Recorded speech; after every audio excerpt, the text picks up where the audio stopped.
Hey, welcome back to the CBN podcast. This is the Clean Biz Network podcast. This is the podcast where entrepreneurs that are interested in the janitorial and commercial cleaning industry come to get that motivation, to get knowledge and resources on how to start, run, and grow a profitable commercial / janitorial cleaning business. All right. On today's episode, Mr. AJ Simmons himself, the CEO and founder of the Clean Biz Network, we like to call him the business consultant, right?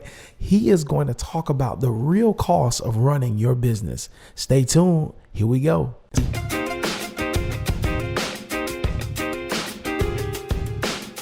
Welcome to the Clean Biz Network podcast, the only place where cleaning business owners and aspiring cleaning business owners come for education, motivation, and the resources that you need to take your life to the next level. Now for your host, Mr. AJ Simmons. What's up, CBN family? AJ Simmons here with another podcast episode for you. Today, I want to talk about how much it costs really to start a cleaning company and also the importance of working capital. And I thought about this because I want to shout out my guy, Davon Johnson, who's a newer member in the Clean Biz Network. He asked me about this. And what he basically was saying was because he got his first contract, and actually I'm going to bring him on for an interview here shortly. We plan to do one here soon. But he got his first contract, and it was actually through us and through my lead generation service. It was for an apartment complex. And so, well, I don't want to tell you the whole story, but basically his concern was, he was saying that he's concerned that if the customer doesn't pay on time, then and if he hires people to work for him, right? Then what happens? You know what I mean? Like, cause if you don't have the money to pay the people, then what do you do? And so he reminded me that actually happened to me when I very first started my most recent cleaning company. Because you know I had to, so I had to say it like that, right? But it actually happened to me, and so I completely forgot about it, and I'll never forget. It was I got paid once a month at the end of the following month, right? And so that first month I worked it myself. Then the second month I knew that I would get paid for that previous month. So, and the only reason I got paid like that because I was with a franchise. Typically, you wouldn't have to wait 2 months to get one check, all right? But anyway, I hired people to work for me, and so they worked through that whole month for 30 days straight. And then on the last day of the month, I was supposed to get paid. And so I told the workers they would get paid on the last day of the month because I got paid on the last day of the month. So lesson number one, never put the pay date, like let's just say when you have a pay period, let's just say you're going to pay every week, right? Well, if you have a pay period and it's Monday through Friday, this past Saturday through this coming Sunday, right? Well, you can't pay. Matter of fact, I use Monday through Friday to make it simpler. So let's just say you got somebody that started work this Monday, and then they finish work for this Friday. They work Monday through Friday. Their payday can't be this Friday because you need some time to manage the money that came in and process everything, okay? So that was a mistake that I made. Was I felt like when I get it, they'll get it. So if I get it this Friday, they could get it this Friday, right? So anyway, they worked through that whole month, and on the 31st, the check came, right? But here was the mistake I made. I didn't realize that the check was going to be made out to my company's name and not my name, so therefore I couldn't cash the actual check. I had to deposit it first and let it sit in the bank for at least a day or two because I didn't have a rapport with the bank. I didn't have money in the bank already.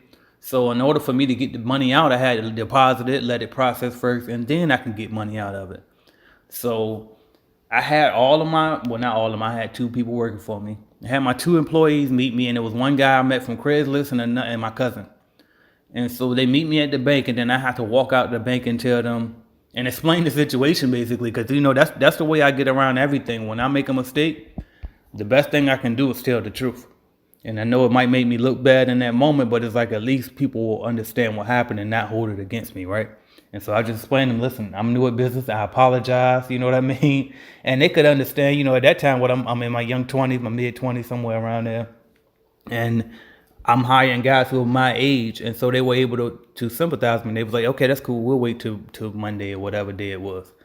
But I felt so horrible. And so this is why it's so important for number one, Hey, entrepreneur. Now, you may be listening to today's podcast episode and you may be super pumped up and excited. And you may be asking yourself, how can I get my business started today? How can I get going today? Well, I'm here to tell you that cleaning business starter kits are available at cleanbiznetwork.com. AJ Simmons and the Clean Biz Network have designed these amazing starter kits for entrepreneurs like yourself to get all the knowledge, okay? All the tools, all the resources, all the coaching, all the access to other successful commercial cleaning business owners you need to get the motivation, the knowledge, the resources, and tools to launch your business today. Log on to cleanbiznetwork.com to get more information about the cleaning business starter kits. Let's get back to today's podcast episode. So this is why it's so important for number one, that you have some capital when you get started. So when y'all hear me do videos and I'll say it take, $2,000 to $5,000 to get started. Does it really take $5,000 to start a cleaning company? Absolutely not. So you might see me say $5,000, but back in my old days when I was in my hustling phase, now I'm a little bit, as you grow, you start to raise your standards a little bit, right? So back in my old videos in 2016, 14, 15, I would say you can get started with $200. Technically you can, right? Would you get your LLC, your EIN number, your business license, and a couple things like that. You can go out there and go get some contracts, get you some business cards. $200 should just about cover most of that, right? If not all of that. And so you can get started, go get your contract, and they just find a subcontractor to cover it for you. Or if you get paid, if you get a contract, borrow some money from somebody to get some equipment, or borrow somebody else's equipment just to work it until you get paid, and then you go buy some equipment on your own. Like, there's ways to hustle it, right? But do you really want to be in that position? And so that's one example of why I say you need some money, because you never know what might happen. The other thing is this, why you need working capital. Because again, if I had working capital, which is money in the bank already, like basically what working capital is, like 6 months, you know how they tell you to have 3 to 6 months expenses inside your emergency fund, right? Well, that's basically what working capital is for a business. You want to have at least 3 to 6 months worth of your monthly expenses in your bank. So if you decide to hire somebody and they get paid $1,000 a month, we'll have $2,000 in the bank then, right? So that's what I mean by you need working capital, because that way, if the check comes and you can't catch it and blah, blah, blah, then you'll still be able to pay your people. You see what I'm saying? So that's why it's important to carry cash, okay? Now, another thing I want to talk about is this. Let's talk about expansion, okay? Because a lot of people ask me about, okay, well, how can I expand to another state? Like, what if I want to do business in the next state over, or the next, couple cities over, 2 hours away or somewhere like that, and they want to expand? Well, again, number one, make sure you can actually afford to do so, because anytime you do any new venture, it costs money, okay? And I think that's something that people really take lightly. You know what I mean? When you invest in a new venture, it costs to grow, okay? It costs to do a venture, okay? So that's number one. But most importantly is this. It absolutely, do what makes sense. It doesn't make any sense to expand if you running a cleaning company in Atlanta, Georgia, and you want to expand to, Jacksonville, Florida. It doesn't make sense to expand from Atlanta if you haven't conquered the Atlanta market yet. Like, if you're not doing, 10 million in that Atlanta area, then why are you looking to expand? You still got things to conquer there first. Why are you trying to go somewhere else when you haven't even conquered where you started at yet, right? So keep these things in mind. You know what I mean? Like, I know that we want to grow so fast and we want to do so much. And again, you can grow so fast. You can grow fast and you can do a lot. You can do everything, but you just can't do it all at once, okay? So take your time and start getting realistic about your goals. This is the type of stuff that I didn't want to hear early on. And I know it's boring now, and I know that's why my following grows slower than a lot of other people's, because I don't keep it, sexy, and I don't tell you what you want to hear. I tell you what you really need to hear. And this is what I needed to hear at the time, but I didn't want to hear, but it's the truth. You really need to plan out for 5 years. You know what I mean? Plan out long term. Actually set financial goals, actually build some working capital in the bank, not in the stock market, but in the bank first, so you can invest after you get that money in the bank, okay? So look at your monthly expenses now with your company for those who are already in business.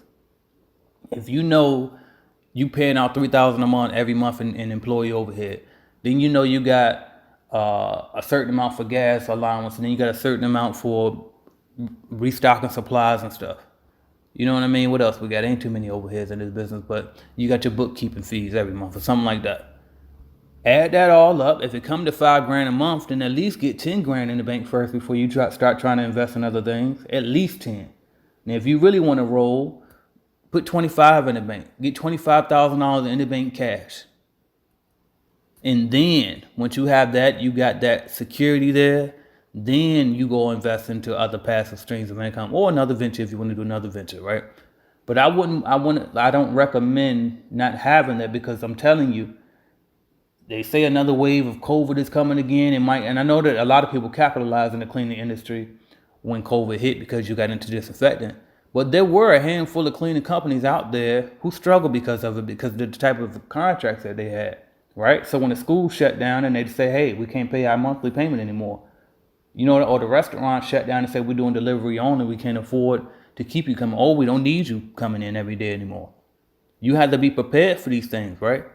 And then when you got payroll to make and the customer, or when the customer doesn't pay, but you still have to make payroll. For those of us with offices, you know, you're still going to have to pay that office lease, right? So think about these things and think bigger and think longer term. Get comfortable with having $25,000 in the bank if your monthly expenses are $5,000 a month. Normalize it. Don't think you're balling. That's the business's money anyway. Once you get that $25,000 in the bank for the business account, now do the same thing for your personal expenses and get that in your account for your personal expenses. If you pay $2,000 a month in bills, then make sure you got $8,000 in the bank. And then invest the rest. Once you get past that, then you can invest in something. Okay? But we really have to get the finances in order first, okay? And so number one, that's why it's important that you have working capital, okay? And working capital, again, is just having extra cash in the bank for your business to operate and function properly. That's number one. And then also when it comes to startup costs, that's why I tell you that to have at least a few thousand in the bank before you start, because you never know what might hit you. Don't think just because you got $5,000, you know what I mean, in the bank right now because you got your taxes back and you got your stimulus and you feel like you're balling. And so you turn around and you go buy all of these, don't go buy a buffer and you just started your cleaning company and you don't even have any customers yet. You know what I mean? Don't go buy a big auto scrubber and all these crazy machines. Don't buy any machines in the beginning, unless you're going to be a floor specialist company only. But focus on the basic janitorial supplies like the ones in my starter kit, and that's it. Anything else that you need for a particular job, you can either rent the machine from a janitorial supply store in your area, or just subcontract out the job to a company that already has that stuff right now in the beginning. Don't waste your money. If you got $5,000 you're getting started, and let's just say you take $2,000, get my starter kit with the 10 leads, then you got $3,000 left. Keep the $3,000 in the bank. Don't do nothing else with it.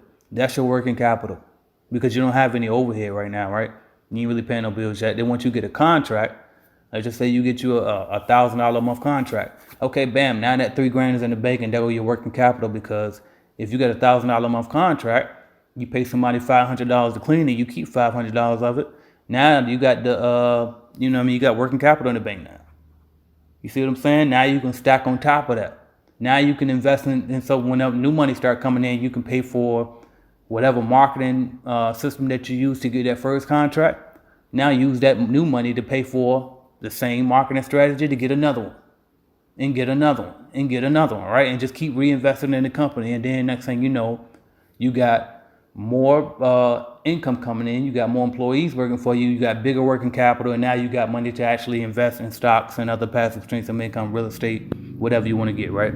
So that's what I got for y'all this morning, man. Be smart. Ignore that motorcycle if y'all heard it in my background that just rolled past.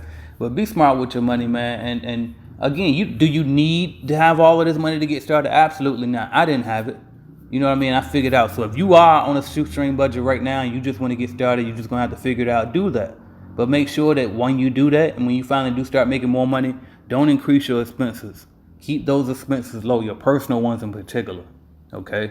Keep those expenses low, stack, get some money in the bank, and then just keep growing, staying aggressive out here, okay? But be smart with your money, man. That's what I got for y'all. AJ Simmons, If you haven't started your cleaning company already and you want to go ahead and roll, you want my mentorship, go to cleanbiznetwork.com. I got cleaning business starter kits for y'all there. Or if you already have a cleaning company, you want to grow, my lead generation service got you, okay? Like I told you, Davon just got his first contract. He came through us. He got a starter kit with us. He got leads through us, and he closed the deal on one. So there you go, all right? And he ain't the first, and he sure won't be the last, okay? So you can be the next one. Take action. That's what I got for y'all. Thank y'all. Calculated Clean, the cleaning bidding app. In-app resources include lead generation, training programs, podcast episodes, ready-made proposals, and more. All designed to help you grow your cleaning company. The bidding calculators. Simply answer each question to the best of your knowledge regarding your potential new customer. And Calculated Clean will provide you with an industry standard quote instantly. The app includes 3 different bidding options: commercial, residential, and special bids. You can order leads within the app to increase your company's sales. One of the things business owners love most about Calculated Clean, the cleaning bidding app, is that we have 7 ready-made proposal templates installed within the application. All you have to do is add the customer's information to our app, and we will provide you with a professional proposal you can send directly to your customer, and it's that simple. Thank you for listening to the Clean Biz Network podcast. To start and or grow your cleaning company, visit cleanbiznetwork.com.